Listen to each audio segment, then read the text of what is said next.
महात्म्य में सावधान।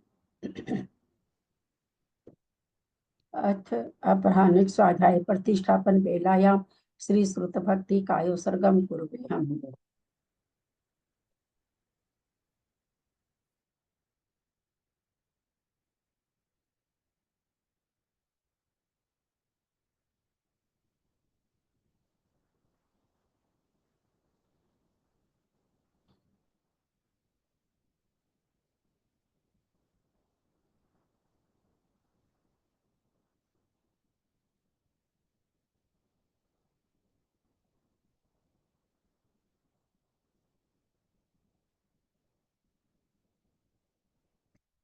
कोटिशतं द्वादशैव कोट्यो लक्षान् श्रीति तद्गानि चैव पञ्चाशदस्तौ सहस्रसङ्ख्यां तच्छ्रुतं पञ्चपदं नमामि। अर्हन्त भासि यत् पुनर्देव्यं गन्त्यं सम्मं प्रणमामि भक्तियुक्तो सुधरानमो वयं शिरसा इच्छामि भक्ते सुधभक्ति कावसको कौतोसालचम अंगो वंग पैने पाहुडे परियम पुसत सुध पड़मानु पूजा चुलिया चेर सुत तैतुई धम्मकाय निचकालम अचेमी पूजेमी बंदामी नमस्सामि दुख को कर्म को बोहिलाओ सुगई गमन समाहि मरणम जिनगुण संपत्ति हो मध्यम। अथ मध्याह्निक स्वाध्याय प्रतिष्ठापन वेलायाम श्री आचार्य भक्ति कायो सर्गम कुरुवे।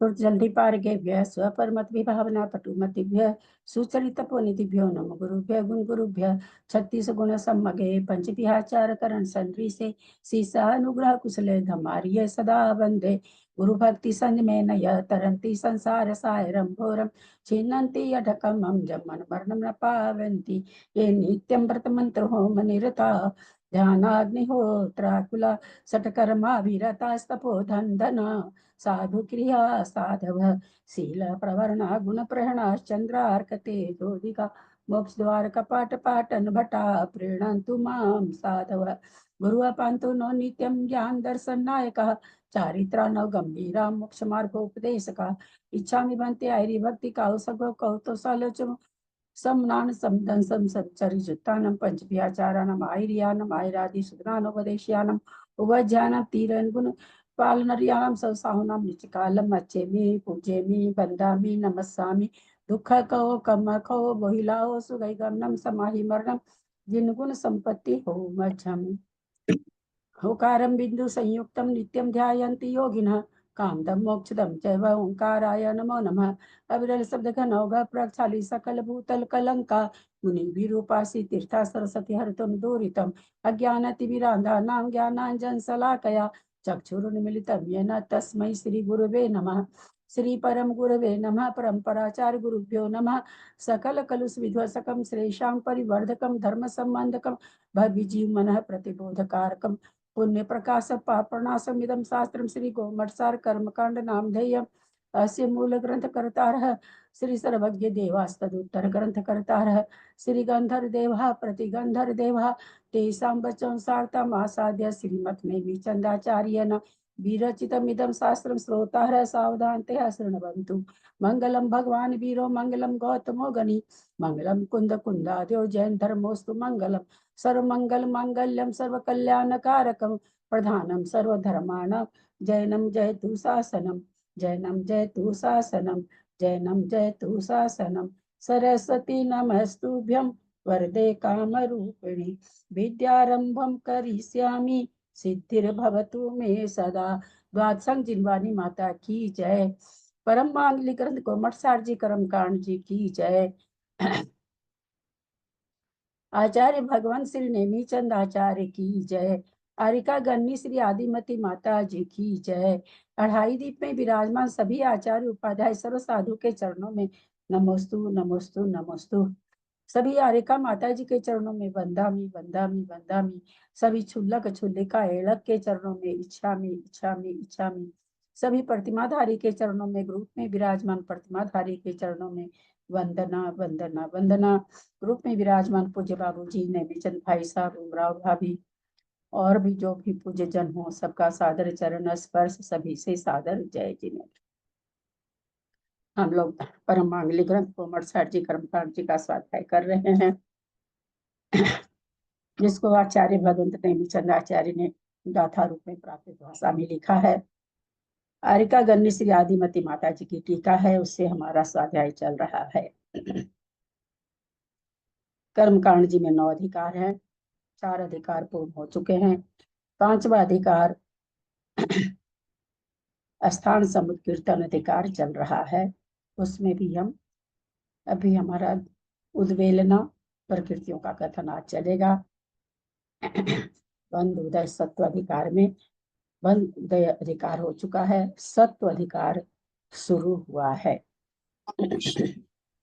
बंध के स्थान कितने हैं? नामकर्म के बंध के स्थान कितने हैं, उदय के स्थान कितने हैं और सत्व के स्थान कितने हैं, ये बताते हुए सत्व चल रहा है। सभी बोलेंगे। प्रणमीय श्रीसाणेमिं गुणरयन विभूषणं महावीरं सम्मतरयण निलयं पैडिसमुकितनं गोच्छं नमिउणनेमिणाहं सच्चजुहिठिर्नमं सियं विजुगं बन्धुदय सत्यजुक्तं ठानसमुकितनं गोच्छम्।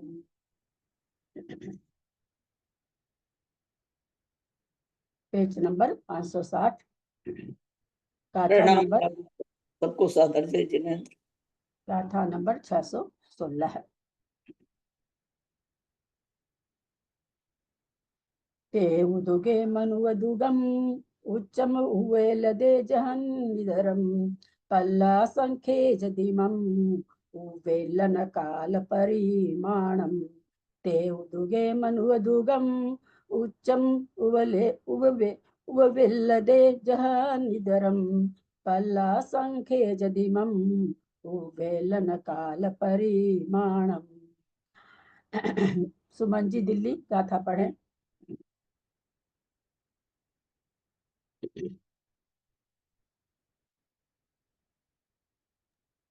जी पढ़ रहे हैं दीदी। ते उदुगे मणुवदुगम उच्चम उव्वेलदे जहणी धरम पल्ला संके जदिमम उव्वेल लण काल परिमाणम। ते उदुगे तेज तेज दुख मतलब तेज कायिक और वायु कायिक। मनु व दुगम मनुष्य दुख यानी मनुष्य गति, मनुष्य गत्यानुपूर्वी। उच्चम उच्च गोद उच्च गोत्र। उवेलदे उद्वेलना होती है। जहन जहन और इदरम, जहन माने जघन्य से, इदरम माने उसका उल्टा यानी उत्कृष्ट से। तेज कायिक वायु कायिक मनुष्य दुख और उच्च गोत्र की उद्वेलना जघन्य और उत्कृष्ट से। पल्ला संख्ये जदिमम पल्ल के असंख्यात में भाग प्रमाण में। उवेलन काल परिमाणम उद्वेलना का काल सभी स्त्रियों का, चूंकि पल्ले का संख्यात्मा भाग उन्होंने क्या कहा, जहन्य इधरम जघन्य से भी पल्ले का संख्यात्मा भाग है। इधरम माने उत्कृष्ट, उत्कृष्ट से भी उद्वेलना का काल कितना है, तो कहते हैं पल्ले के असंख्यात में काल के बराबर है। तो यहाँ पर यह कह रहे हैं उवेलन काल परिमाणम, सभी स्थिति का जघन्य से कोई तेज कायिक वायु कायिक मनुष्य को उच्च गोत्र की स्थिति जितनी भी रहती हो, वो पूरी स्थिति का कितने काल में उद्वेलना होगी, चाहे जघन्य से लेके उत्कृष्ट स्थिति तक में, तो बोलते हैं पल्ल के असंख्यात में भाग रूप में ही होगी। छोटी है तब समय उतना ही लगेगा, थोड़ी कम स्थिति है तब भी समय उतना लगेगा, अधिक है तब भी उद्वेलना में इतने काल में सर्व स्थिति की उद्वेलना रूप करता है। तो पल्ल के असंख्यातवां भाग तो कई तरह का हो जाएगा, क्योंकि असंख्यात के असंख्यात भेद है, इसलिए जघन्य में भी पल्ल का असंख्यातवां भाग लगेगा और उत्कृष्ट में भी पल्ल का संख्यात्मक भाग लगेगा। तो अंतर क्या होगा? पल्ल का संख्यात्मक भाग जघन स्थिति में छोटा हो जाएगा, उत्कृष्ट स्थिति में बड़ा हो जाएगा। अर्थ देखें, तेज काय, वायु काय के मनुष्य और उच्च गोत्र, इन तीन प्रकृतियों की उद्वेलना होती है। मेरे को आज भी ना दिख नहीं रहा बढ़िया से। तथा उद्वेलना के काल का प्रमाण जघन्य तथा उत्कृष्ट रूप से पल्ल के असंख्यात में भाग प्रमाण है। इतने काल में सर्व स्थिति को उद्वेलना रूप करता है, यानी जितनी भी स्थिति रहती है सबकी पूरी की पूरी उद्वेलना हो जाती है पल्ल के असंख्यात में भाग में। दीदी उद्वेलने का पूरा मीनिंग अच्छा से बताइए, मैं चाहूंगी। उद्वेलना का मीनिंग बताएं बढ़िया से। हम्म। कौन बताएंगे?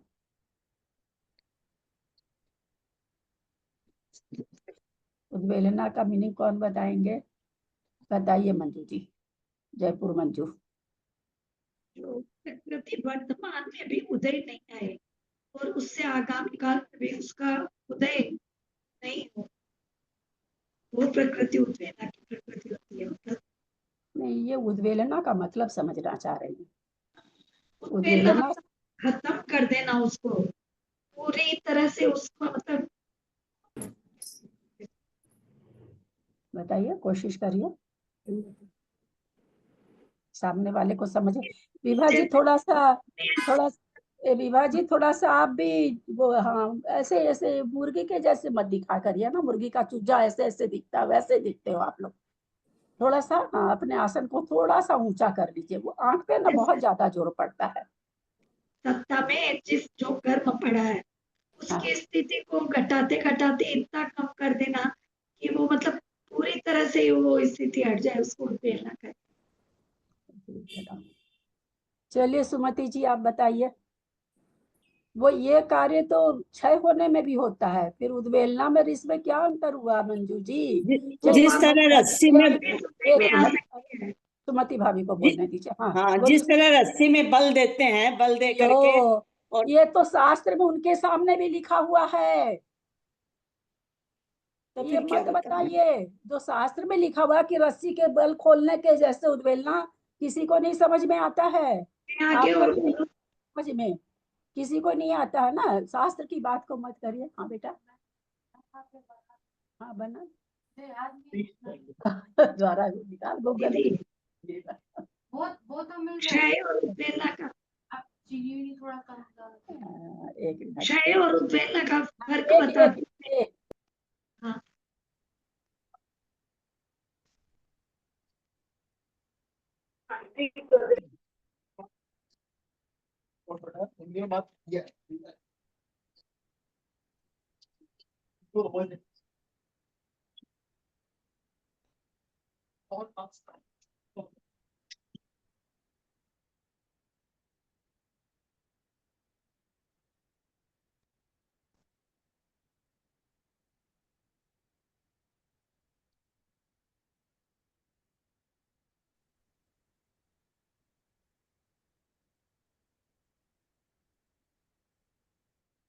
हाँ, एक बार और बताओ मैं। हाँ क्षय और उद्वेलना का फर्क। जो प्रकृति क्षय हो जाती है वो वापस कभी उदय में नहीं आती है, लेकिन जो उद्वेलित होती है प्रकृति, वो समय पाकर या वापस कोई संयोग पाकर सत्ता में आ सकती है। वो सत्ता से विच्छिन्न हो जाती है, क्षय होने वाली। तो ये मुश्किल क्या है सिद्धांत में? एक एक शब्द से गलत हो जाता है सिद्धांत, है ना। आपके बोलने से पता लग रहा है कि आपको समझ में आया हुआ, पर शब्दों का चयन ठीक नहीं हो रहा है। और कोई बताएंगे? भाई बहुत पुराने 5-5 साल से पढ़ रहे हैं उद्वेलना, बढ़िया से बताइए। विभा जी आप गायब हो गई क्या? विभा जी पूछी थी ना शायद। उद्वेलना, उद्वेलना का मतलब जैसे यहाँ पर दिया मनुष्य द्वीप और उच्च गोत्र। तो बात अभी मंजू जी ने कही कि जो प्रकृति अभी उदय में आने योग्य नहीं है, अगले भाव में भी उदय में नहीं आएगी, ऐसी 13 प्रकृतियां पीछे आचार्य बता के जा चुके हैं, अभी भी आएगी, अभी यहाँ पर भी आनी चाहिए। उन प्रकृतियों की उद्वेलना हो जाती है। तेज का एक वायु का कोई जीव है तो मनुष्य युग तो उसको उदय अभी उदय में नहीं आएगा ना, मनुष्य गति अनुपूर्वी नहीं आएगी।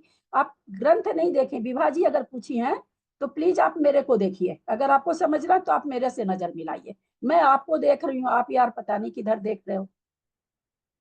तो तेज कायिक वायु कायिक कोई बन गया, कोई भी बन गया, मनुष्य भी बन गया, त्रियंची भी बन गया, कोई भी बन गया तेज कायिक वायु कायिक।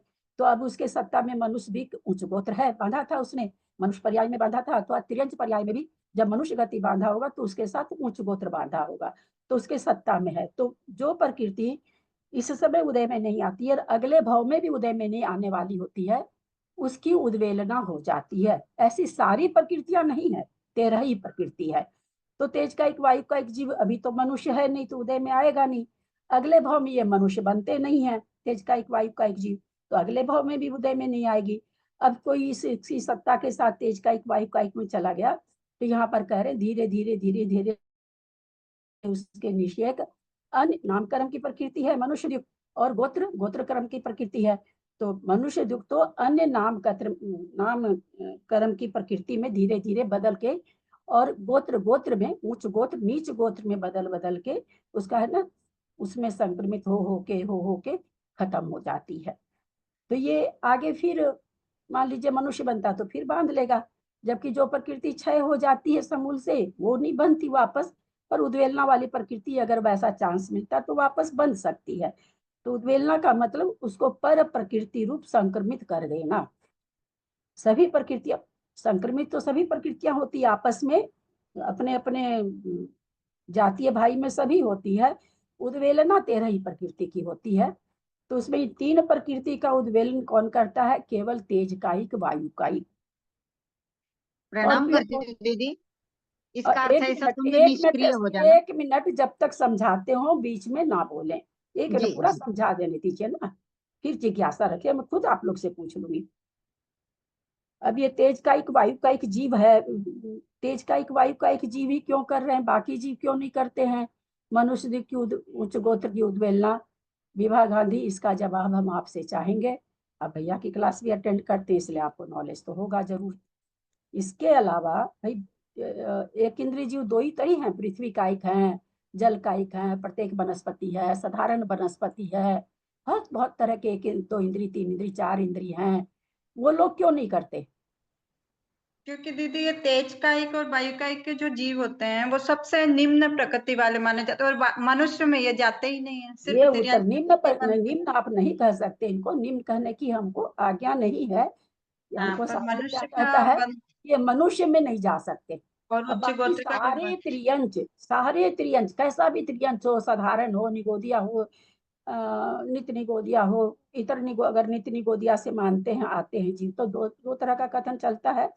निगोदिया जीव सभी मनुष्य में आ सकते हैं, तो उनको उद्वेलना होना जरूरी नहीं है। जिनके प्रभाव में उदय में आती है तब उनको उद्वेलना नहीं होगी। इसलिए उद्वेलना के स्वामी किसको बनाया? 3 प्रकृति को, तेज कायिक वायु कायिक को। केवल समझ में आ गया होगा उद्वेलना का मतलब, उस रूप से वो प्रकृति खत्म हो जाती है।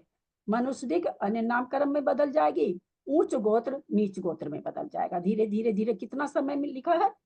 असंख्यात, पल्ले का असंख्यात व भाग यानी असंख्यात वर्ष में, एक दिन में नहीं उद्वेलित हो जाएगी। बीच में ही मरण हो गया उसका, है ना, उद्वेलना चल रही है अभी, मरण होके वो पृथ्वी काय बन गया, है ना, पृथ्वी काय में बना तो उद्वेलना रुक गई, फिर वो मनुष्य बन गया, उसको मनुष्य का उदय आ गया, है ना। ऐसा भी होता है, ऐसा नहीं क्योंकि अग्नि काय की परसों लोग चर्चा 3 ही दिन का उसका है, उसकी आयु कितनी है? 3 ही दिन की है। मान लीजिए अगली बार वो जलकायिक बन जाए, बहुत वर्षों तक बनता रहा तो उद्वेलित हो जाएगी, और इन दोनों को छोड़ के किसी तीसरी पर्याय में चला गया तो उद्वेलना रुक जाएगी। ठीक समझ में आ गया इन 3 प्रकृति का? तो अब बोलिए विजया जी। जी प्रणाम दीदी, मैं यही पूछ रही थी कि निष्क्रिय हो जाएगी वो उस समय, है ना, उद्वेलित हो जाएगी। निष्क्रिय होना तो हो गया कि अगले समय में उदय में आएगी, अभी निष्क्रिय एक बात आप लोग सबको 1 मिनट विजया जी फिर से सुनिए। जैसे अभी मंजू जी बोल रही थी, इन सिद्धांतों में आप शब्द को नहीं बदल सकते। निष्क्रिय तो अपने आप में बहुत खराब शब्द हो गया। निष्क्रिय हो गई, बस वो बैठी है सत्ता में, समय आने पर उदय में आएगी। निष्क्रिय थोड़ी हुई है, उद्वेलना हो रही है इसकी। हाँ बिल्कुल तो उद्वेलना हो रही है, चल रहा है, इसकी उद्वेलना चल रही है ना। निष्क्रिय बिल्कुल, प्रणाम कर्म दीदी। प्रकृति तो चेतन थोड़ी है जो क्रियावान और ये होगी, लेकिन निष्क्रिय नहीं होती, निष्क्रिय नहीं कहेंगे इसको। उद्वेलित हो रही है हाँ, वो, उस उद्वेलित हो रूप रही, बदल निष्क्रिय रही है। नहीं हाँ हो जी रही, जी उद्वेलना हो रही जी, है। प्रणाम दीदी, जब अन्य प्रणाम दीदी। प्रकृति रूप बदल रही है, ये क्षय को नहीं प्राप्त हो रही। निष्क्रिय होने का मतलब तो होगा कि क्षय को प्राप्त हो रही है, क्षय को नहीं प्राप्त हो रही है। अन्य प्रकृति रूप, इसके निषेध अन्य प्रकृति रूप बदलते जा रहे हैं, जिसको हम लोग साधारण शब्दों में उद्वेलना भी एक प्रकार का संक्रमण है। जब पीछे चूंकि आप विभा गांधी अभी जुड़े हैं, 5 तरह का संक्रमण बताया था, तो उसमें उद्वेलना संक्रमण भी आया था, सबको याद होगा। सबसे पहला संक्रमण तो उद्वेलना ही, 5 संक्रमण में उद्वेलना ही संक्रमण था। हेलो, हाँ बोलो। हाँ हाँ, मैं इसलिए उठाई, नहीं तो मैं उठाती कौन, चाल तो रही है क्लास।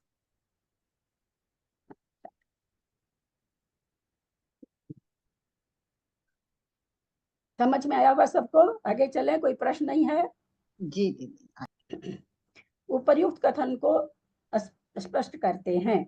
पल्ला संखे जदिमं मुतन तेना संखे जसायर ठिदिम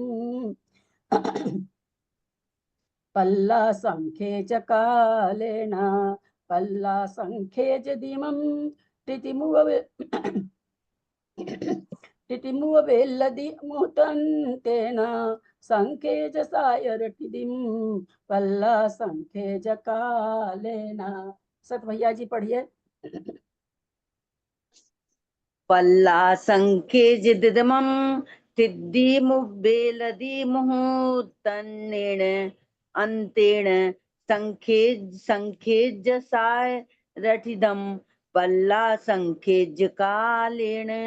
प्रणाम दीदी। और क्या कह रहे हैं? पल असंख्यज दिमम, पल्य का असंख्यात में भाग स्थिति, खिदी माने स्थिति का, पल्य के असंख्यात में भाग स्थिति का। पल्य के असंख्यात में भाग स्थिति यानी कितने बरस की स्थिति? कितने बरस की स्थिति बाबूजी? असंख्यात होगा, असंख्यात। असंख्यात क्या? सागर की क्या? असंख्यात क्या? असंख्यात क्या? असंख्यात को असंख्यात असंख्यात होते रहेगा, असंख्यात को आगे होगा। बाबूजी असंख्यात फीट, गज, रुपया, असंख्यात क्या? असंख्यात अपने आप में असंख्यात का कोई वैल्यू नहीं है जब तक आपको आगे नहीं बताएंगे क्या है असंख्यात। पल्य है कि सागर है कि वर्ष है कि रुपया है कि पैसा है? असंख्यात क्या? वर्ष। पल्य के असंख्यात भाग, पल्य का असंख्यात भाग। पल्य का असंख्यात्मा भाग बराबर क्या? 1 रुपया बटे 100 पैसा, है ना? तो कितना पैसा आएगा? 1 रुपया को 100 पैसे में बदलेंगे, 100 से भाग देंगे, 1 पैसा आएगा ना। तो पल्य का संख्यात्मक भाग बराबर क्या?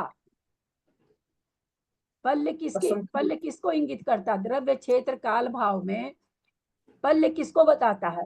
पल्य किसका माप है? काल का वापस काल का बात है। तो पल्य बटे असंख्यात बराबर असंख्यात क्या? वर्ष। काल, काल हो गया। अच्छा अच्छा, जरा सा हल्का सा कुछ रहता है, सबका मोबाइल खुला हुआ है और सब बोल, जिससे वो नहीं समझ पा रहे, तो उनको समझाने की कोशिश कर। आपके जैसे मैं पेशेंस खाऊं तो आप लोगों को कुछ आएगा क्या? अगर मैं पेशेंस लूज करूं इतना जितना आप लोग पेशेंस लूज करते हो, वो नहीं पकड़ पा रहे हैं, मैं उनको समझाने की कोशिश कर रही हूँ घुमा घुमा के। असंख्यात संख्या, आपने कहा 10 दे दो, तो मैं थोड़ी समझ जा पाऊंगी बाबूजी आप 10 पैसा मांगे हो कि 10 रुपया मांगे हो कि 10 प्लेट मांगने आए हो कि 10 कटोरी मांगने आए हो। आपको लगाना पड़ेगा ना, संख्या के बाद आपको कोई चीज एक संज्ञा लगानी पड़ेगी।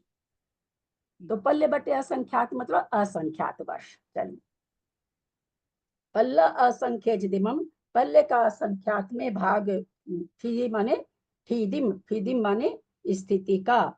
उवेलदि मुहूर्त अंतेना, एक अंतर मुहूर्त में उद्वेलना करता है। पल्य के असंख्यात में भाग का भाग प्रमाण स्थिति का एक अंतर मुहूर्त में उद्वेलना करता है। संखेज सायर ठिदिम, तो संखेज माने संख्यात, सायर माने सागर, ठिदिम माने स्थिति। तो संख्यात सागर स्थिति का पल्ला असंख्यज कालेना, पल्ल के असंख्यात में काल में उसकी उद्वेलना होगी। पल्ल असंख्यज कालेना, पल्ल के असंख्यात में भाग में उसकी। ये बता रहे हैं कि भाई समय कैसे इतना लगता है। तो यहाँ क्या कहा इन्होंने कि पल्ले के असंख्यात में भाग की स्थिति की उद्वेलना करता अंतर्मुहूर्त में। ध्यान दीजिएगा, पल्ले के असंख्यात में भाग की उद्वेलना करता है एक अंतर्मुहूर्त। अंतर्मुहूर्त नहीं लिख, मुहूर्त अंतेना, अंतर्मुहूर्त में लिखे, अंतर्मुहूर्त में। तो संख्यात सागर की स्थिति का कितने में करेंगे, ज्यादा में समय में करेंगे कि कम समय में करेंगे? पल्ले के असंख्यात में। यार अनीता, ऐसे लोगों को हम हाथ जोड़ के कहेंगे कि मेरे ग्रुप से बाहर चले जाएं, पंकज भैया का ज्वाइन करें, बेस भाई साहब का ज्वाइन करें। मैं समझाऊं उस समय अगर ग्रंथ पढ़ोगे और फिर उत्तर नहीं ठीक दोगे, ये नहीं चलेगा। बहुत दिन हो गया तुम लोग का तमाशा देखते हुए। मैं गला सुखा रही, मेरे को आंख से दिख नहीं रहा, फिर भी मैंने आज क्लास ली। और तुम लोग तमाशा बना रखे हो यार, छोटी छोटी सी उम्र के होकर के। न तुम लोग को उम्र का लिहाज, न किसी के पढ़ाने की मेहनत का लिहाज, किसी चीज की कीमत नहीं है तुम लोग के नजर में आजकल की लड़कियों के। कि बुक पढ़ रही, इसमें तुम मेरी बात खोजना चाह रही हो इसमें? बहुत लोग देख रहे हैं किताब, तुम ही नहीं, तुमको चूंकि इसलिए तुम बिल्कुल अपनी सी लगती, इसलिए तुम्हारे बहाने हम सबको बोले हैं। बहुत लोग देख रहे हैं, बहुत लोग ग्रंथ देख रहे हैं, मैंने सबका नजर देख लिया है। फिर अभी तुरंत उत्तर पूछो, समझाने के बाद 10 मिनट के बाद कोई उत्तर नहीं देगा। कहाँ से देगा? मैं समझा रही हूँ, वो तो हवा में जा रहा है और हम इसमें पढ़ रहे हैं कि हाँ वो ठीक बोल रही है कि नहीं।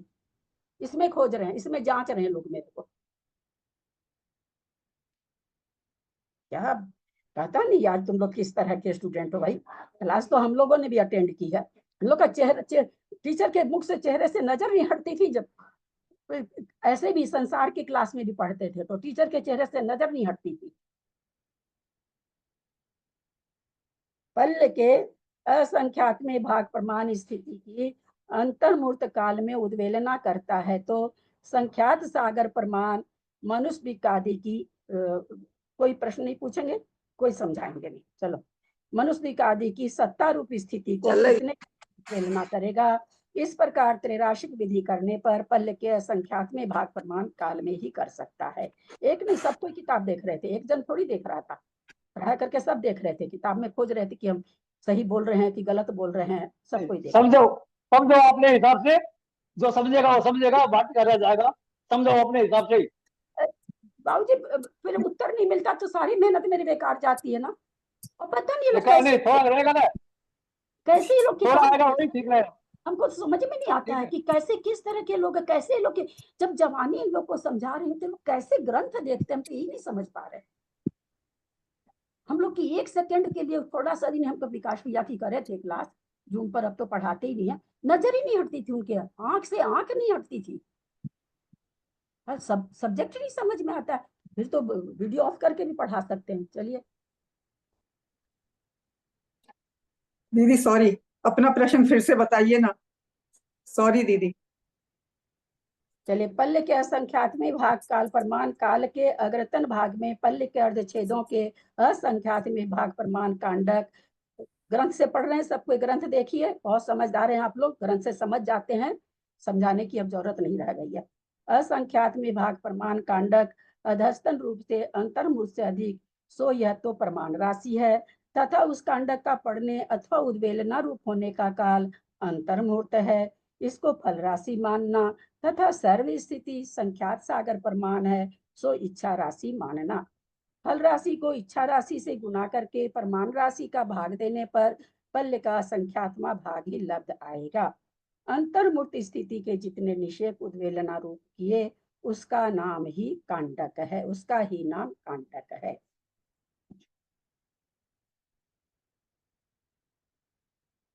आगे समर्थ आदि की विराधना कितनी बार होती है, सो कहते हैं सम्मतम देश जमम अनसंजो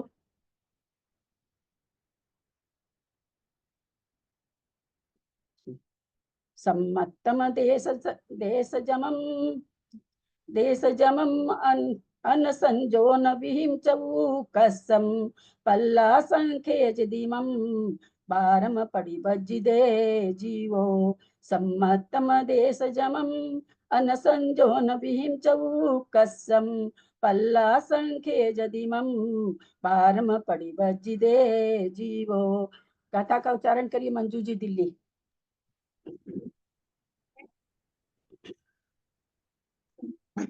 देशजमं सम्मतं देशजमं जमम विहिं चौकसं। बोल सॉरी, आपको बोला क्या पता नहीं मेरे को। बोला था सम्मतम देशजमम अणसंजोण विहिं चौकसं पल्ला संखेज दिमं बारम पणिभज्जिदे जीवो। सम्मतम प्रथमोपसम सम्यक देश जमम देश संयम। सम्मतम में प्रथमोपसम सम्यक और वेदक सम्यक। देश जमम में देश संयम। अन संयोजन विहिम अनंतानुबंधी की संयोजना की विहिम माने विधि। प्रथमोपसम सम्यक तो वेदक सम्यक तो देश संयम। अनंतानुबंधी की बीस संयोजना की विहिम माने विधि। च उक्कसम उत्कृष्ट रूप से। पल्ला संख्येज दिमम बारम पल्ल के असंख्यात में भाग।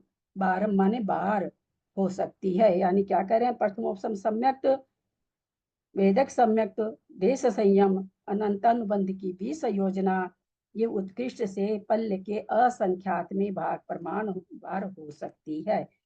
पड़ी वज्जिदे जीवो।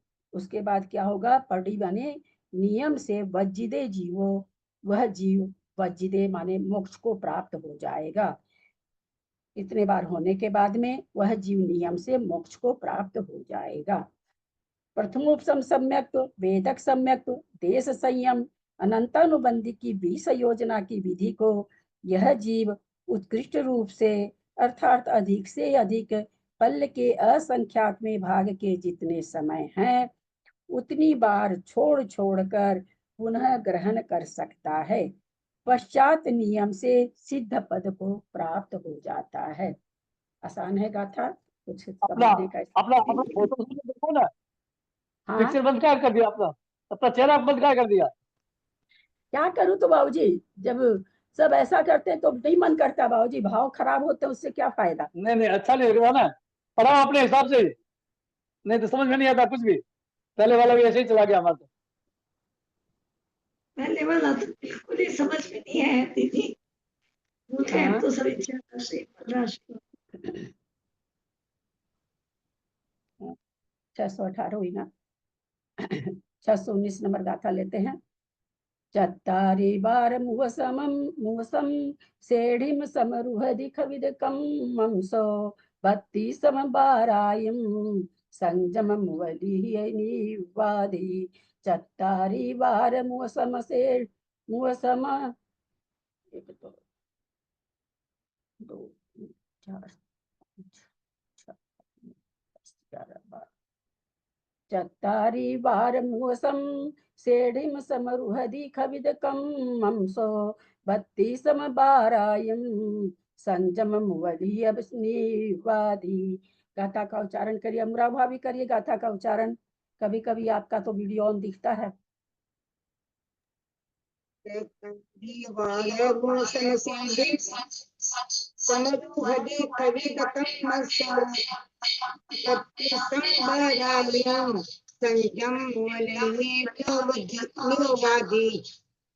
आप ही के यहाँ से आवाज लगता कुछ खराब है।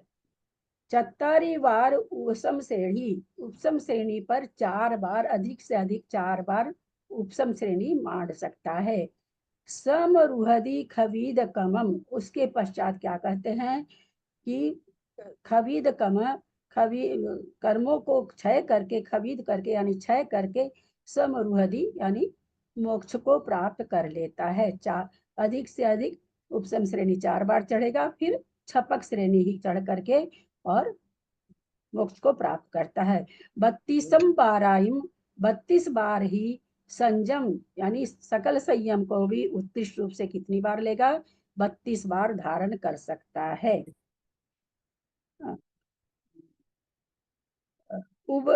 संयमम उबलहीय निवादी, उसके ऊपर उबलीय मन उससे अधिक बार पर, यानी 33वें बार अगर कोई लेता है तो फिर निवादी या निर्वाण को ही प्राप्त करेगा, नियम से निर्वाण को ही प्राप्त करता है।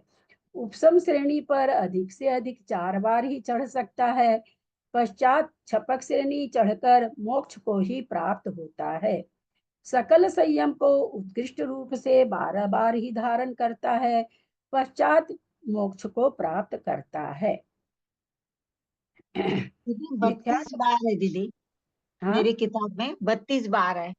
मैं कुछ और बोल सकल दी क्या? संयम को उत्कृष्ट रूप से 32 बार है दीदी। मैं क्या बोली? 36 बोल दी क्या? आप 12 बोल दिए दीदी। 12 बोलती क्या? जी 32 जी बार ही प्रणाम। धारण करता है। गाथा में 32 है। 32 बार ही धारण करता है, पश्चात मोक्ष प्राप्त। मेरे में भी 32 ही लिखा हुआ है। मिथ्यात्व गुण स्थान में एक जीव की 32 का मतलब 32वें में 32वें मोक्ष हो जाएगा ना, 32 के बाद 33वां मोक्ष होगा, ये क्या नहीं, मतलब हुआ? सकल संयम नहीं, मोक्ष तो एक बार में ही हो सकता है। नहीं, यदि उत्कृष्टता से ढाल करे तो 32वें में मोक्ष हो जाएगा क्या? 32 के बाद 33वें में, उसके पश्चात लिखा हुआ है 33वें भाव में। हाँ ठीक। पश्चात लिखा हुआ, पश्चात यानी उसके बाद फिर संयम धारण करेगा तब, या फिर सकल संयम को उत्कृष्ट रूप से 32 बार ही धारण करता है।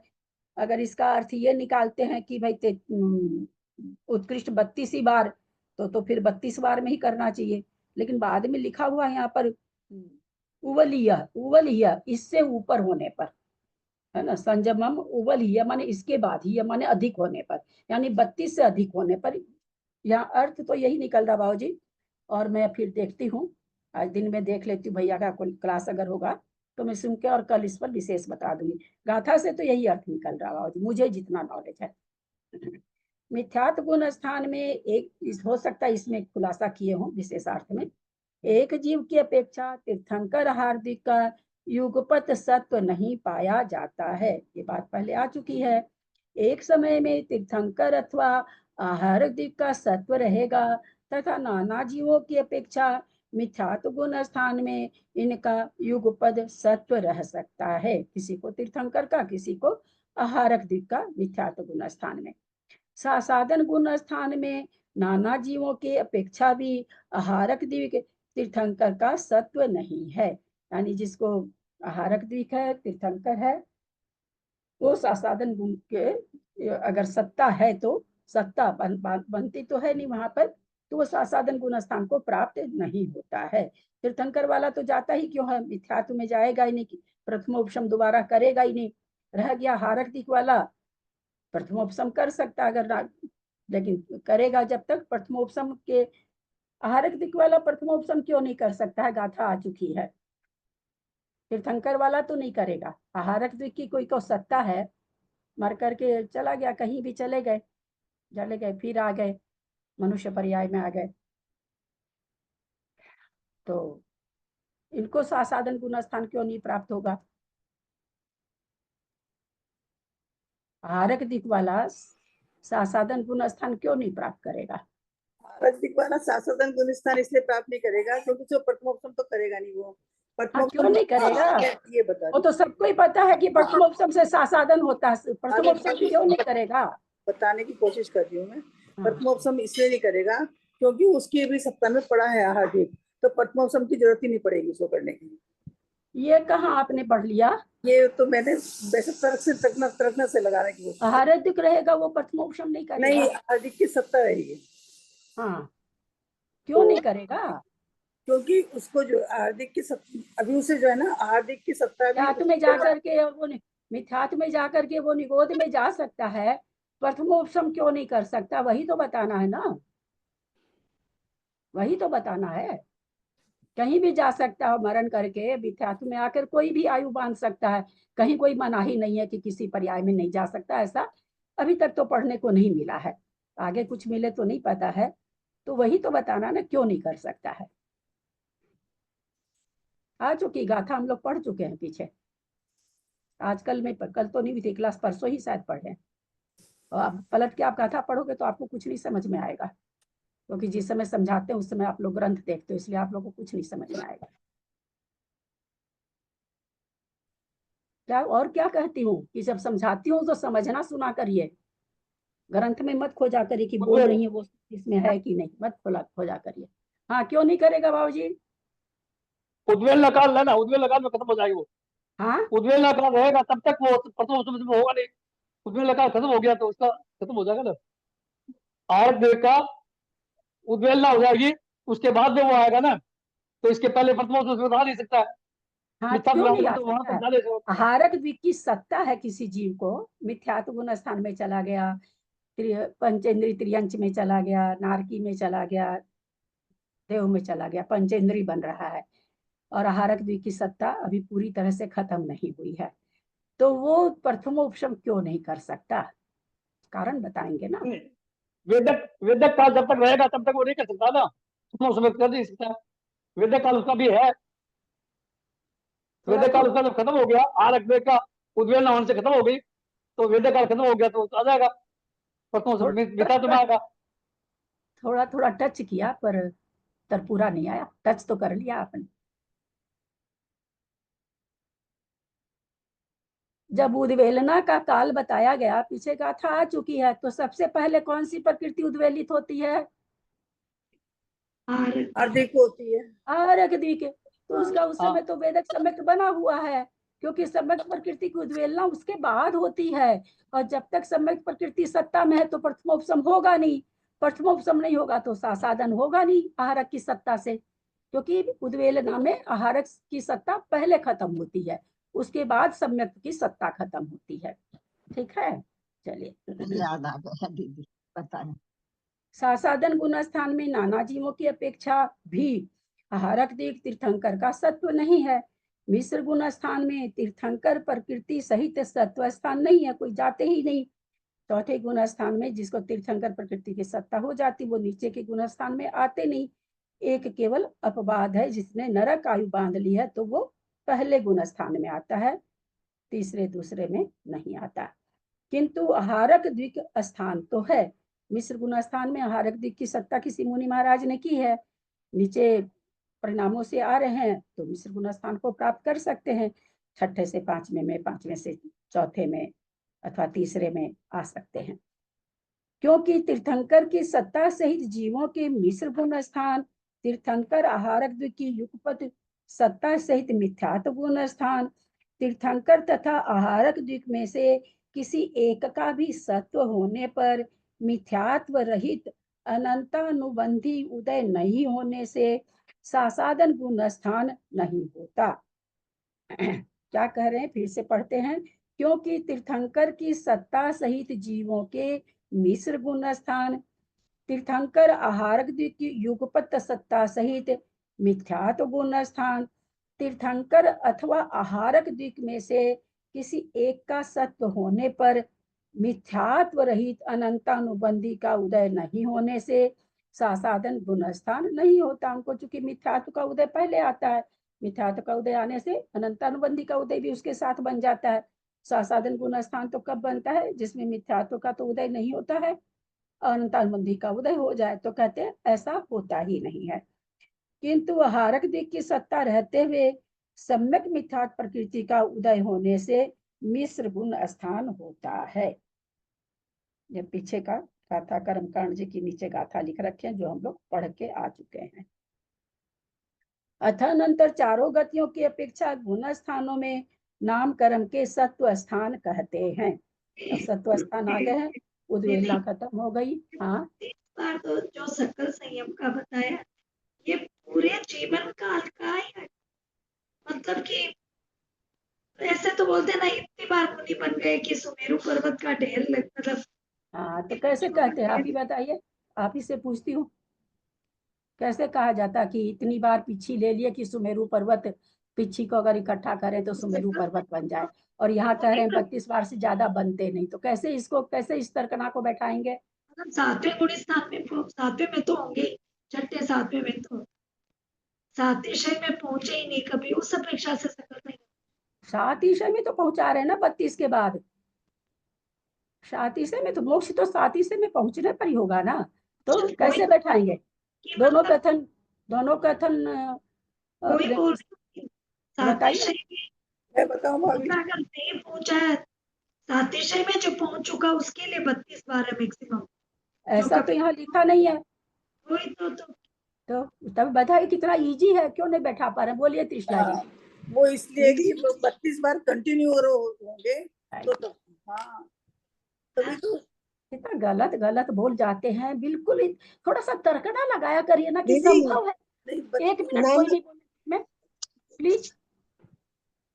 समझा रहे उसी के बीच में दीदी दीदी करने लग जाते, मेरा सारा समझाना बेकार हो जाता है। ऐसा है क्या कि 32 बार लगातार कोई मुनि बन ही जाए?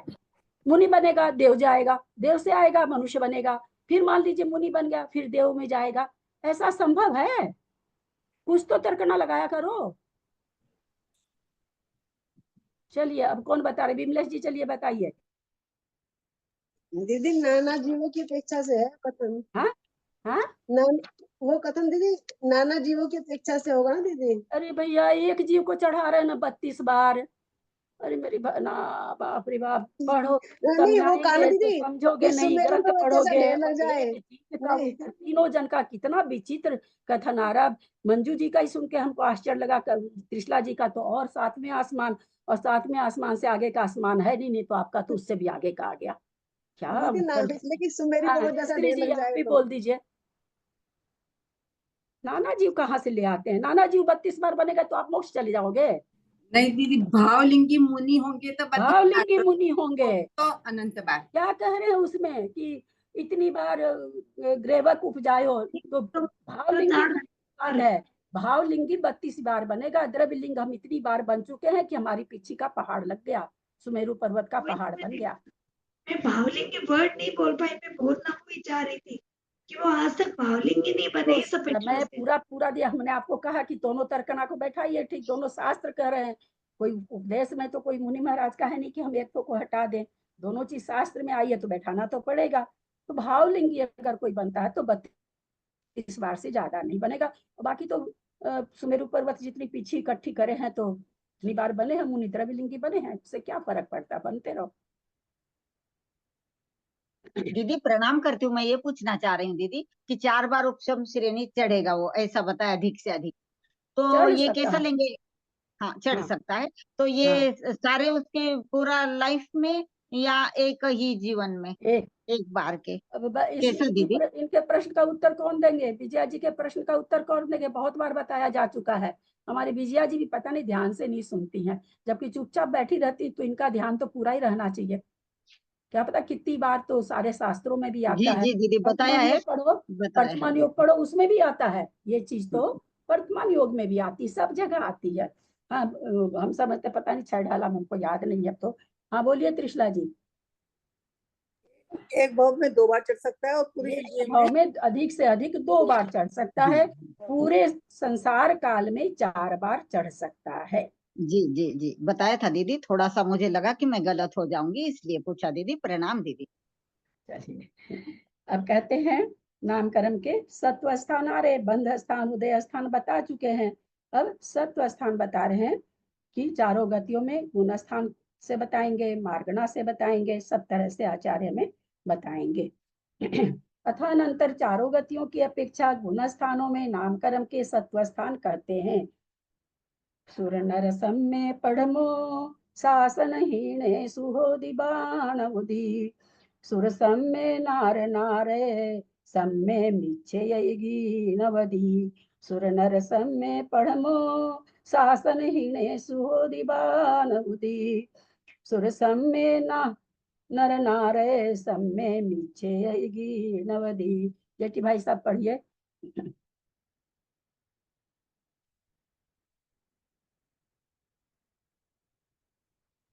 आप म्यूट हैं।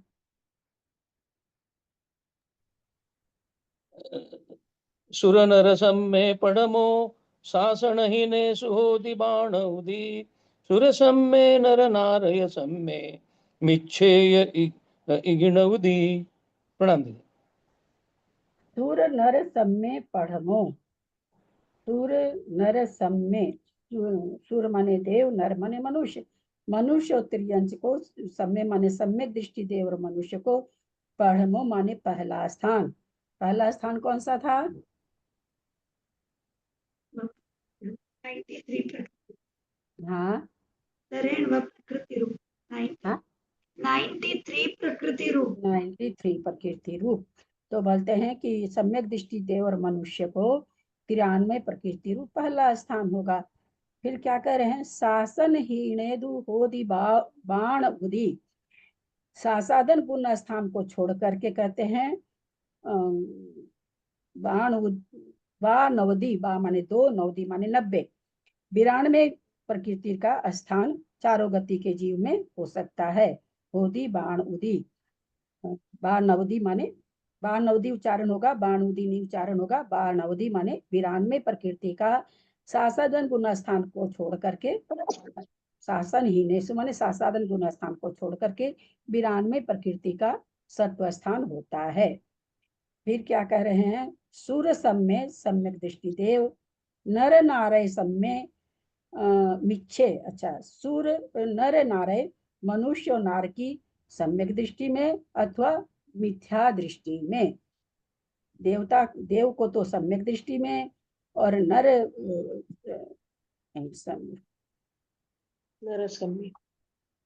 सम्यक दृष्टि, सूर्य के लिए केवल सम्य आया है। सूर्य सम्य फिर से आगे सम्य दे रहे हैं। सूर्य सम्य ने सम्यक दृष्टि देव में, और मनुष्य नर माने मनुष्य, नारे माने नार की, सम्य माने सम्यक दृष्टि अथवा मिथ्या माने मिथ्या दृष्टि में। इगी नवधि 91 प्रकृति का सत्व स्थान होता है। गुण स्थान परक बता रहे हैं। सम्यक दृष्टि देव को तो 93, देव और मनुष्य को तो 93 प्रकृति का सत्व स्थान बता दिया, और चारों गति के जीव को सासादन गुण स्थान को छोड़ करके 92 प्रकृति का स्थान बताया। और सम्यक दृष्टि देव में, मनुष्य और नारकी को मिथ्यात्व गुण स्थान में भी और सम्यक गुण स्थान में भी 91 प्रकृति का सत्व स्थान होता है। सम्यक दृष्टि देव मनुष्य के 93 प्रकृति रूप सत्व स्थान, चारों गति के जीव में सासादन गुण स्थान को छोड़कर अन्यत्र 92 प्रकृतिक सत्व स्थान।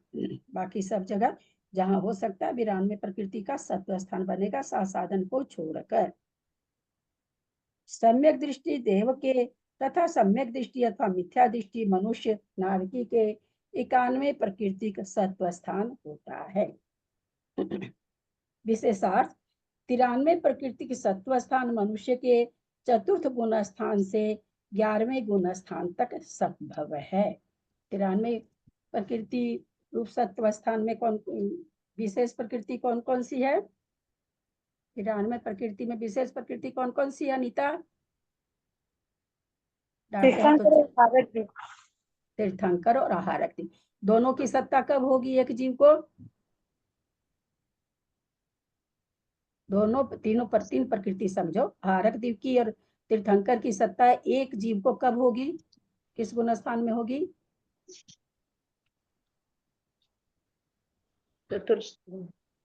नहीं,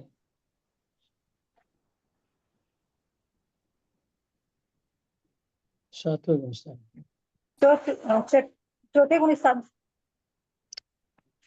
सत्ता तो कह सकती है हारक दिख की, लेकिन सत्ता के लिए तो खाली चौथा गुण स्थान कैसे गाँव, तो उद्वेलना चालू हो गई।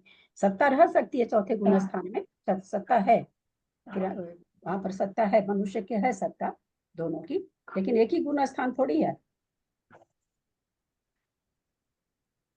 किस किस गुण स्थान में हो सकती है? 11वें 4 से 11 तक। कैसे हो सकती 11 तक? उपशम शनिचर। उपशम 11वां गुण स्थान तो उपशम का ही है।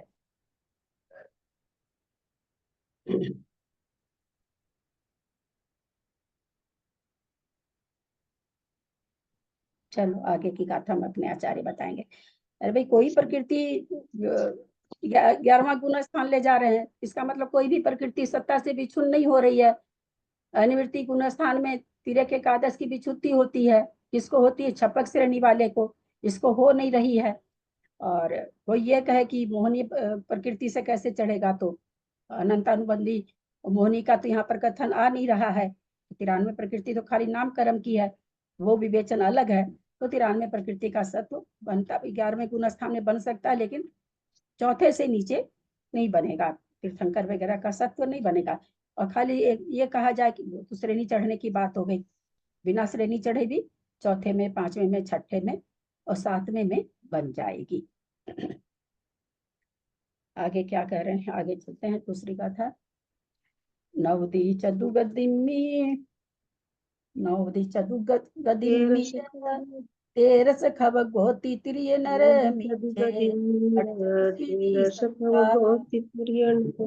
मीछे अड़चौसिदि सत्ता तिरिकमिच्छमि बासिदि। नवदी चतुगदिम्मी य तेरस खब गोती त्रिय नर मीछे अड़चौसिदि सत्ता तिरिक मिच्छमि बासिदि। नवदी चतुगदिम्मी य तेरस खब गोती त्रिय नर मीछे अड़चौसिदि सत्ता तिरिक मिच्छमि बासिदि। उषा पढ़ो गाथा को। पढ़ू। प्रणाम सभी बड़ों से सादर करूं। नौदी चतुगदिम्मी नौदी चतुर्दिग्मी तेग सखव गोत्ति तिरिय नर मीछे अड़चौसिदि सत्ता तिरिक मिच्छमि वासिदि। सभी बड़ों से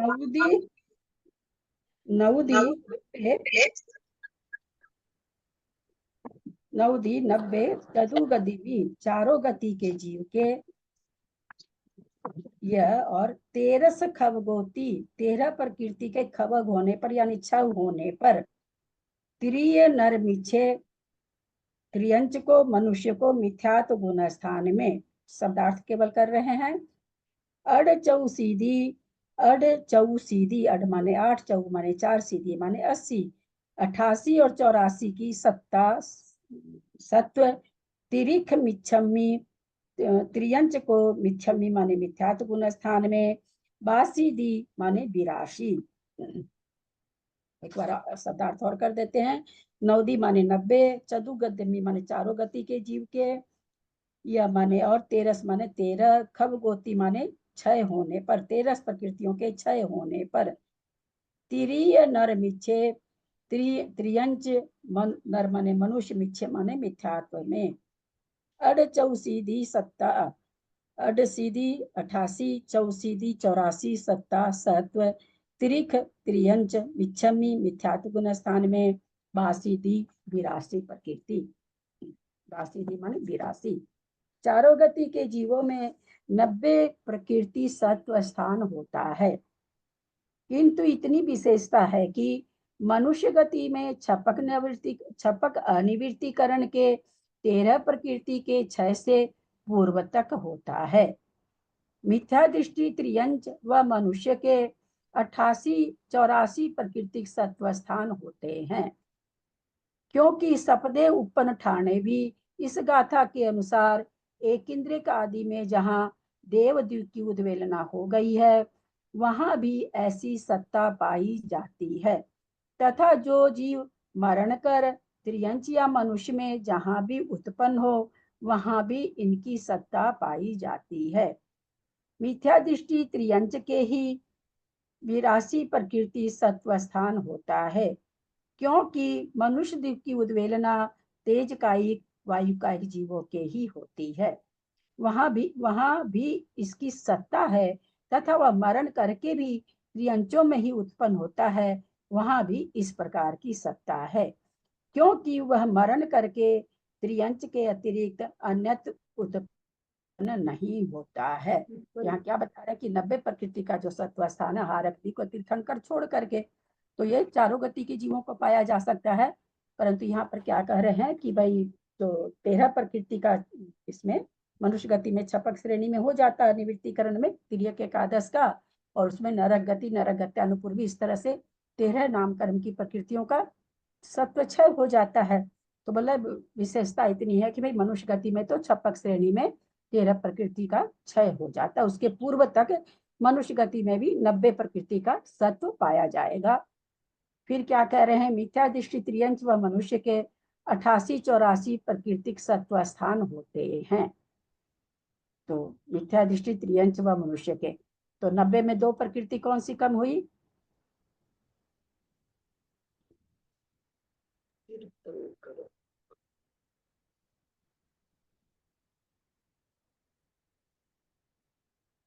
आहारक द्विक, तो 93 में कौन सी कम हुई? तीर्थंकर,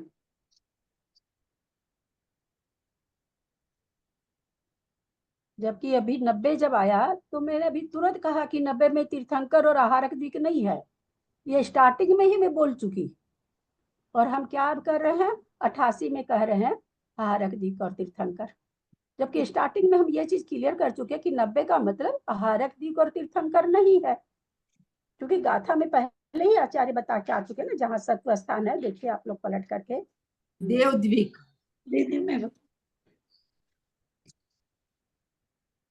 इसमें गाथा नंबर कौन सी है, 610 है, उसमें पहले ही बता चुके हैं कि 90 प्रकृति कैसे होगी, आहारक द्विक और तीर्थंकर हटाने से।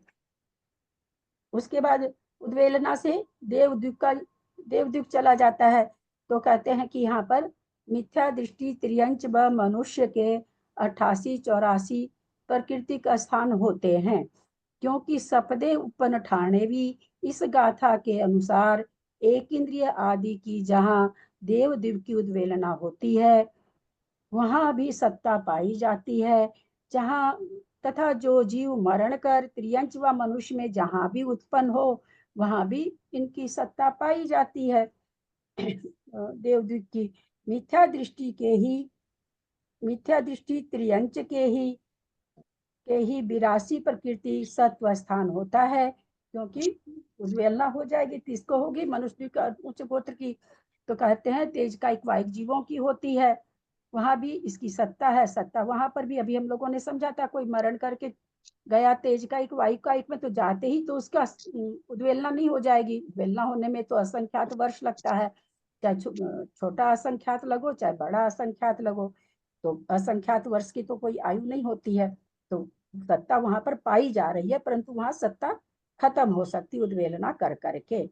तो कह रहे हैं वहां भी सत्ता पाई जा रही है। आगे देखें, नीचे अभी बताएंगे, सारा टेबल में देना चाहिए शायद,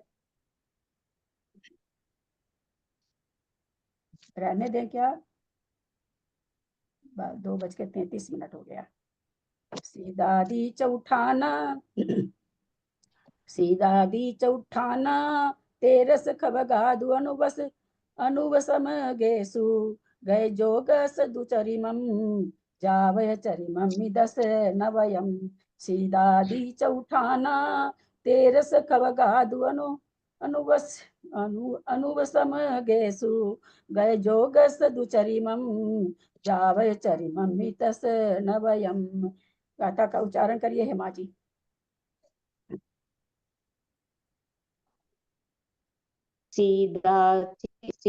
सीधादी चौठाना तेरस खवगादु अणुवसमय गेसु गए जोगस्य दुचर्यम जाव चरिमहि 10 नवयम। आदि चौठाना 80 आदि 4 स्थान, यानी 80, 79, 78 और 77 4 स्थान। 13 खवगादु 13 प्रकृतियों का जहाँ क्षय होता है निवृत्तिकरण गुण स्थान में, अनुवसमगेषु जहाँ पर अनिवृत्तिकरण गुण स्थान में जहाँ क्षय होता है। गए जोगस मतलब अयोग केवली के द्विचरिमम द्विचरम समय पर, वहां से बोलते हैं द्विचरम समय तक पर्यंत तक पाए जाते हैं। जाव यह चरिमम्मी 10 नवयम, जब तक कहते चरम समय में चरम समय में 10 नवयम 10 और 9 प्रकृति का कहा सत्य होता है, तो कहते हैं अयोग के लिए के चरम समय में होता है। तो यहाँ 13 प्रकृति का क्षय होने के बाद में जो 4 स्थान है वो ये कह रहे हैं कि कहाँ तक पाए जाएंगे। अब बोले द्विचरम समय तक पाए जाएंगे। चरम समय में 10 और 9 प्रकृति का स्थान रहेगा। चारों गतियों में नाम कर्म संबंधी सत्व स्थानों की संदृष्टि 93 प्रकृति रूप असंयत देव असंयत सम्यक दृष्टि देव एवं चौथे से 11वें गुण स्थानवर्ती मनुष्य के यानी टोटल नाम प्रकृति। 92 का यानी तीर्थंकर प्रकृति नहीं है। सासाधन गुण स्थान को छोड़कर चारों गति के जीवों में।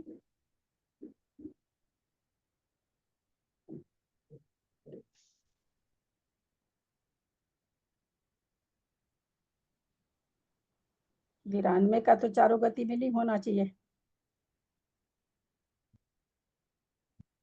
92 का तो चारों गति में नहीं होना चाहिए, त्रियंच में नहीं होना चाहिए।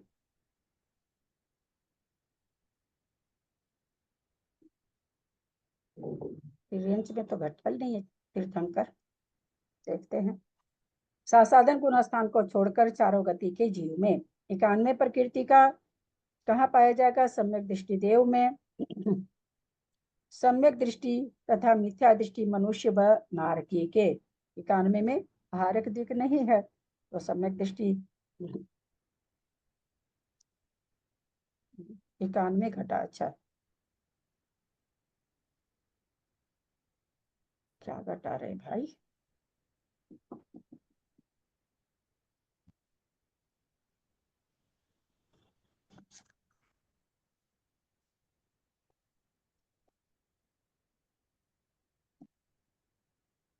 तीर्थंकर कम करने से 92 का होता है। त्रियंच गति में तो तीर्थंकर प्रकृति की सत्ता वाला जाता ही नहीं है। चारों गति के जीव में कैसे घटेगा? 91 में तो आहारक दीप नहीं है तो हो जाएगा। 90 में दोनों ही नहीं है तो ये भी हो जाएगा। 90 प्रकृति का मनुष्य के अनिवृत्तिकरण गुण स्थान में जहाँ 13 प्रकृति का क्षय होता है वहां और उसके पूर्व पूर्व गुण स्थानों में तथा चारों गति में सत्व स्थान होता है। आहारक दी को तीर्थंकर रहित है। 88 में देवदीप का उद्वेलना हो रही है, उसके लिए है मिथ्या दृष्टि त्रियंच अथवा मनुष्य के ये 2 सत्व स्थान पाए जाते हैं। 88 प्रकृति रूप स्थान मिथ्या दृष्टि त्रियंच अथवा मनुष्य के 2 स्थान पाए जाते हैं। 84 और 82 का मिथ्या दृष्टि त्रियंच के पाए जाते हैं क्योंकि यहाँ ऊपर दिया था वायु काई को तेज काई के लिए। 80, 79, 78, 77 अनिवृत्तिकरण गुण स्थान में जहाँ 13 प्रकृति का क्षय होता है वहां से अयोग केवली के द्विज समय पर्यंत में चारों सत्व स्थान पाए जाते हैं। 9 और 10 ये दोनों सत्व स्थान अयोग केवली के अंत समय में पाए जाते हैं। अब ये 41 जीव पदों में सारे स्थान घटाएंगे। कितने हैं सत्व स्थान? कितने हैं काउंटिंग में? 13। हाँ 13 स्थान। 13। बंद कितने हैं? 12।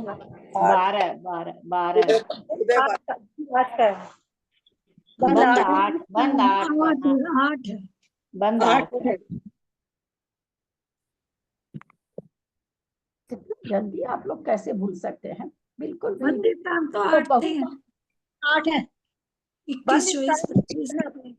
हाँ बंद स्थान 8 है और भी कोई स्थान सब गलत उलट बोल रहे हैं, उस पर हम कह रहे हैं। बंद स्थान 8। उदय स्थान कितने थे? 12 और सत्व स्थान 13 थे। 13 स्थानों को अब आगे 41 जीव पद में कौन कौन सा जीव स्थान किस किस को पाया जाएगा? 41 जीव पद याद रहना बहुत जरूरी है। नहीं याद रहेगा तो अपन स्थान नहीं लगा पाएंगे। यहीं पे समाप्त करते हैं आज ये 92 प्रकृति वाला चारों गति के जीव को।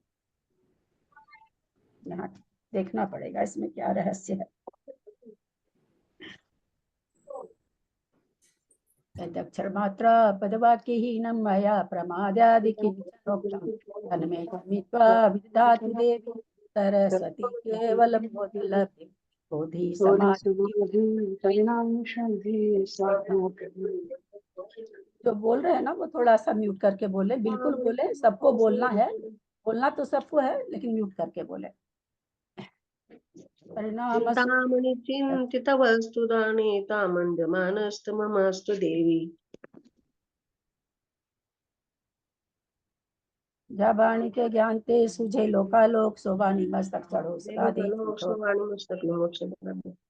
हे जिनवाणी भारती तो ही जपो दिन जो तेरी शरणागते सो पावे सुख देन। सुनंदा जी आप म्यूट कर लीजिए, सुनंदा जी म्यूट कर लीजिए। अनंत को गुरु से हो निर्ग्रंथ दया धर्म पालू सदा यही मोक्ष का पंचवाद संग जिनवानी माता की जय। 9 बार नमोकार।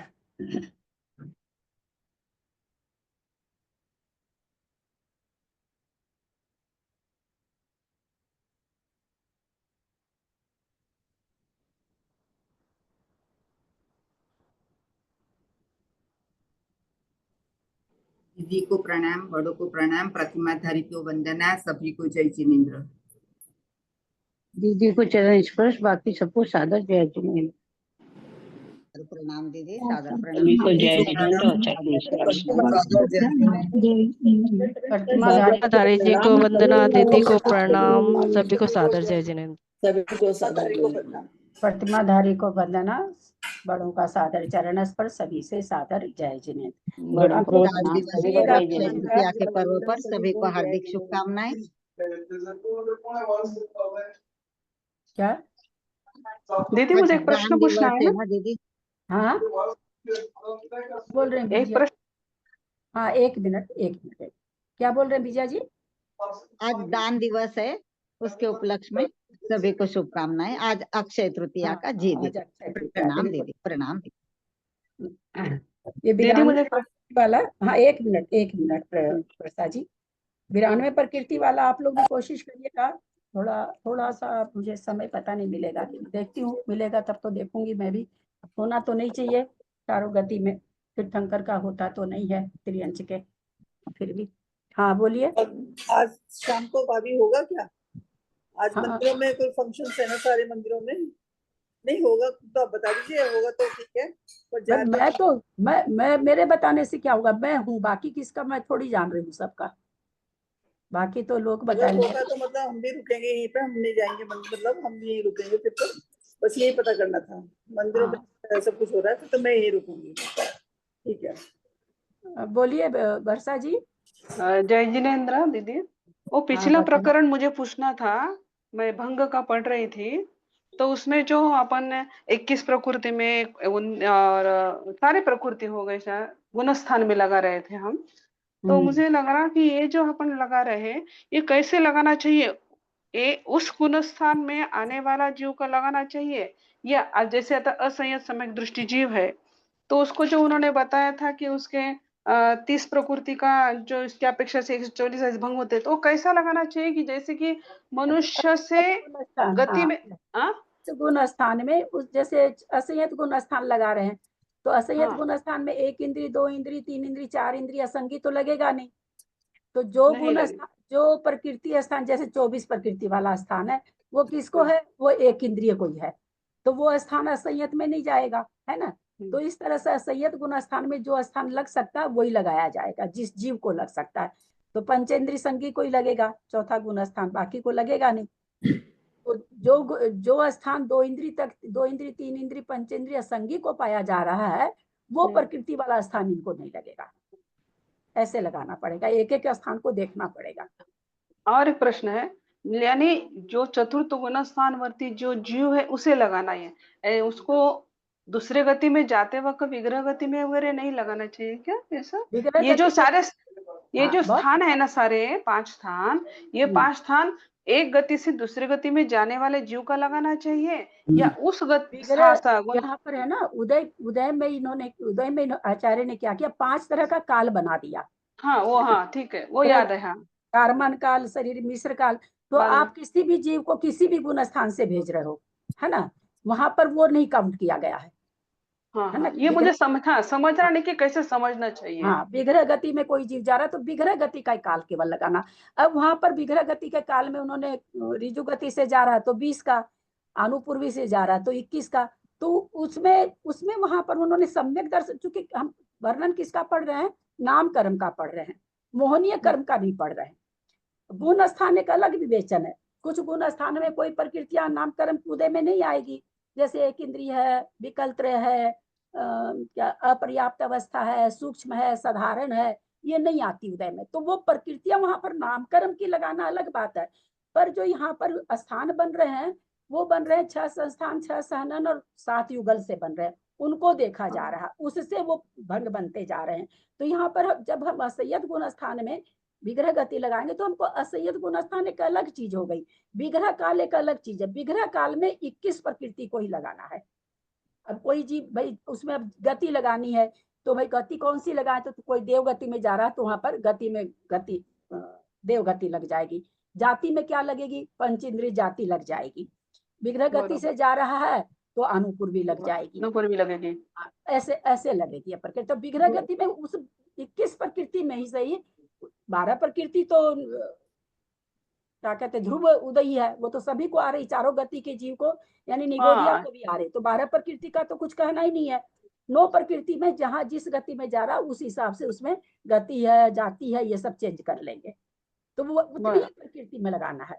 विग्रह गति में उससे ज्यादा प्रकृति का उदय नहीं आएगा, चाहे कोई कहीं भी जा रहा हो, निगोद में जा रहा हो, देव में जा रहा हो, नारकी में जा रहा हो, मनुष्य में जा रहा हो, कहीं भी जा रहा हो, तो आपको 21 प्रकृति में ही लगाना है। फिर 24 प्रकृति वाला जो स्थान है वो केवल एक इंद्रिय को आता है। तो अगर हम 2 विकल्प की बात लेके चल रहे तो 24 वाला स्थान ही नहीं लगेगा उसमें, सीधे फिर 24 के बाद जो स्थान है वो वाला स्थान चलेगा, 25 वाला स्थान चलेगा, ऐसे करके लगाना होता है। मेरा कंफ्यूज क्या हो रहा था कि जो एक गति से दूसरे गति जा रहा है तब भंग बनेगा, ऐसा मेरा सोच रहा था। उस जो गुण स्थान में है उसका उस जीव का नहीं लगा, ऐसा मुझे कंफ्यूज हुई थी मैं इस बारे में। गुण स्थान से अलग लगेगा, गुण स्थान विवेचन अलग चलेगा, मार्गणा अलग चलेगी, दोनों अलग अलग चलेगा। ठीक है। एक बात तो पूछनी थी मुझे आपसे, चारों देव नारकी को तो 4 ही गुण स्थान है, त्रियंश को 5 ही है, तो हाँ उतने ही गुण स्थान में कथन होगा। लेकिन जब गति मार्गणा जब चलेगी तो 14 मार्गणा में कथन होगा। तो ये इस तरह से लगाना होता है। क्या बोल रहे हैं त्रिशला जी? पद्म पुराण का तो ना ये आखिरी है, 123वां आखिरी पर्व है ये। तो मैं कहती अगर सारा पूरा हो जाएगा पद्म पुराण, बस ये आखिरी पर्व चल रहा है हमारा, तो मैं कह रही थी कि अगर एग्जाम 123वां है ना, बस 123 से पर्व है इसमें। एक मिनट 122 तक हो चुका ना कल? हाँ 122 हो चुका हमारा, खाली आज 123 है क्या? हाँ खाली तो 123 में कह रही थी। आज ना 119 तक तो पेपर हो चुका, 18 तक तो अब एक पेपर ले लेते, फिर हम 2300 कर लेते, फिर एक पेपर जाता तो फिर हम आदि पुराण शुरू कर लेते, क्योंकि फिर वो पेपर के लिए रुकने क्या फायदा होगा। तो सारी चीज अपने बस की थोड़ी है। नहीं आप पूछ के देख लीजिएगा, आप पूछ के देख लीजिएगा है ना। अगर अब आज पेपर लेते हैं तो हमारे लिए, उनके लिए भी हो जाएगा, हमारे लिए भी हो जाएगा। ये चीज सुबह से करनी चाहिए थी ना, पता है इस समय कहने से सामने ऑफिस वाला आदमी वो ऑफिस में उसी तरह से काम करता है ना, फिर कि निकलना जल्दी तो वो उसी हिसाब से अपना भेज देती हूँ मैं, अभी मैसेज भेज देती हूँ, जैसा होगा देख लेते हैं, उसके लिए कोई बात नहीं है। ठीक है भाई, मैंने आपको इसलिए बता दिया है ना। सुबह से तो मेरे दिमाग में ये रहा ना कि वो हो गई नहीं, अक्षय तीज को मतलब मंदिर के प्रोग्राम, मेरे दिमाग में तो ये बात बैठी हुई थी, मैं भूल गई थी। नहीं वो तो आप लोग जानिए, अगर आप लोग कोई नहीं आएंगे तो फिर किसके लिए करेंगे, आप ही लोग आने वाले। पता नहीं भाभी कोई आएगा नहीं आएगा, मुझे तो नहीं पता, मैं तो अपनी जानती हूँ। अगर यहाँ पे खुलेगा तो मैं तो करूंगी, क्योंकि सर मेरा भी मैं तो रहूंगी यहाँ पे, बस मैं तो। हाँ तो हो जाएगा, जो रहेंगे जो सुन लेंगे, जो नहीं रहेंगे नहीं रहेंगे। दीदी और एक प्रश्न पूछूं मैं? हाँ बोलिए। सासाधन गुण स्थान में जब 25 प्रकृति के 25 प्रकृति स्थान में देवगति का एक ही भंग बनता है। हाँ। और सासाधन गुण स्थान में ही जो 29 वाला जो है ना, 29 प्रकृति स्थान में देवनारकी के 2 भंग बनते हैं। तो उसी गुण एक मिनट दोनों आ गए, इसलिए मैं थोड़ा साधन गुण स्थान में बोलिए तो अच्छे लोग म्यूट नहीं करें। कहाँ गई त्रिशला जी? साधन गुण स्थान में एक भंग क्यों बन रहा है? प्रकृति छोड़िए कितनी भी, सासाधन गुण स्थान में एक भंग क्यों बन रहा है? म्यूट है आप। 25 गुण वो देव गति का एक ही भंग बनेगा, क्योंकि सासाधन गुण स्थान वाला चीज नरक गति का तो बनेगा नहीं। नरक गति में सासाधन गुण स्थान के साथ में नरक में नहीं जाते हैं, तो इसलिए खाली देवगति का एक स्थान क्यों बन रहा है कि देवगति में सहनन का तो उदय है नहीं, और संस्थान में समचतुरस्र संस्थान का उदय है, और बाकी की प्रकृतियों में शुभ शुभ प्रकृतियों का उदय है, तो एक ही देवगति से एक ही भंग बन रहा है। और उसमें जो आगे आप बोले कि दो भंग क्यों बन रहे हैं, तो उस गुण स्थान से नारकी में जा सकते हैं, तो इसलिए एक नरक गति संबंधी भंग बन रहा है, एक देवगति, ऐसे दो भंग बन रहे हैं। एक नरक गति का बन रहा है, नरक गति का सारा अप्रशस्त प्रकृति से बन रहा है, देवगति का सारा प्रशस्त प्रकृति से बन रहा है। तो चूंकि इनको सारे सहनन तो होता नहीं है, संघनन सारे होते नहीं है, उसको हुंडक संस्थान होगा और इसको समचतुरस्र संस्थान होगा, तो हमें नहीं बन पाते हैं। ठीक है, जय जी। एंड करूं? ठीक है।